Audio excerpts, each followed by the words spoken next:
Aujourd'hui, de nombreuses mises à jour importantes viennent du secteur de Pokrovsk. Avec leurs avancées initiales ayant sécurisé des positions pliées à l'ouest de Pokrovsk, les forces ukrainiennes entrent désormais dans la prochaine phase de leur contre-offensive. Alors que les unités d'assaut d'élite progressent plus profondément en territoire occupé par les Russes, la ville de Shevchenko est devenue le point central de combats intenses, dont l'issue pourrait remodeler l'ensemble du champ de bataille.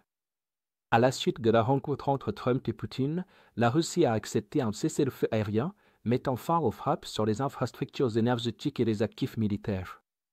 Cependant, Moscou ayant refusé une trêve au sol, les Ukrainiens intensifient la pression sur les lignes de front pour contraindre la direction russe à revoir sa position.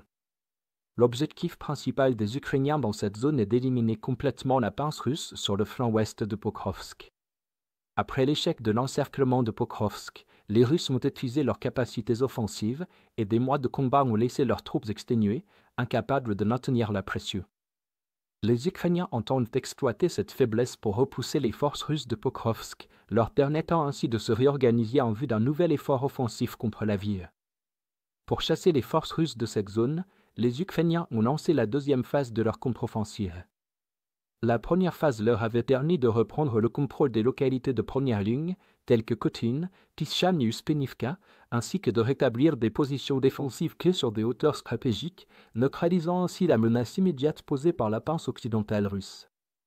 Avec la brèche ouverte dans les défenses russes, les Ukrainiens peuvent désormais concentrer leurs efforts sur Shevchenko, une ville stratégique cruciale et le dernier bastion russe à partir duquel ils pourraient relancer leurs assauts sur Pokrovsk.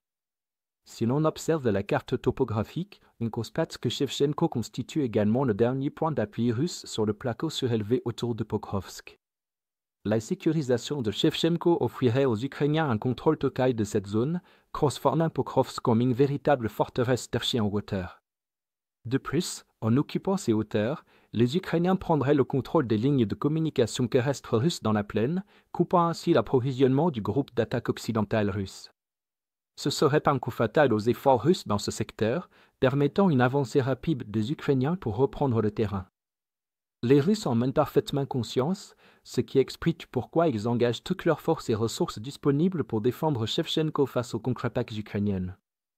Cependant, après des mois d'attrition intense et de frappes ukrainiennes par drone sur les voies de renfort menant à la ville, le contingent russe sur place se compose principalement de troupes désorganisées et dépourvues de cohésion.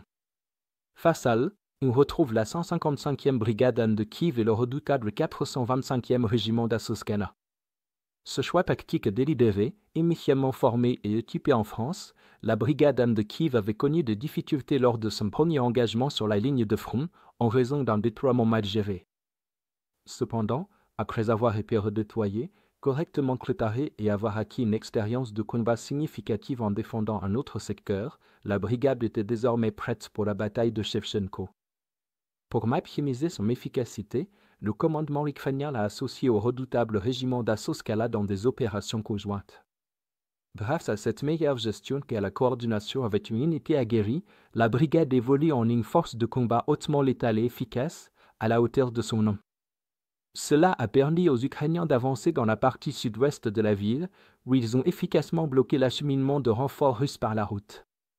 Désormais, l'afflux de soldats russes vers Shevchenko s'amise, les seules routes de ravitaillement restantes passant par des champs ouverts, constamment surveillés par les drones ukrainiens. Dans l'ensemble, les Ukrainiens poursuivent leur série de contre-attaques réussies dans le cadre de la contre-offensive plus large à Pokrovsk. La prise de Shevchenko ne permettrait pas seulement de consolider la forteresse de Pokrovsk sur les hauteurs, mais elle mettrait également en péril les positions russes à l'ouest. Une victoire ukrainienne ici bouleverserait considérablement l'équilibre des forces dans ce secteur du front, offrant à l'Ukraine une position plus favorable dans les négociations de paix en cours.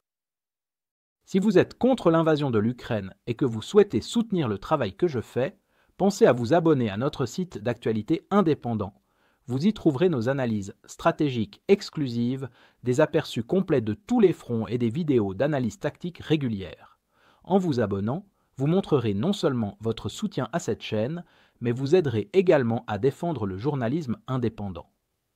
Le lien vers notre site est dans la description. Merci d'avoir regardé ce reportage et je remercie tous ceux qui ont décidé de nous rejoindre.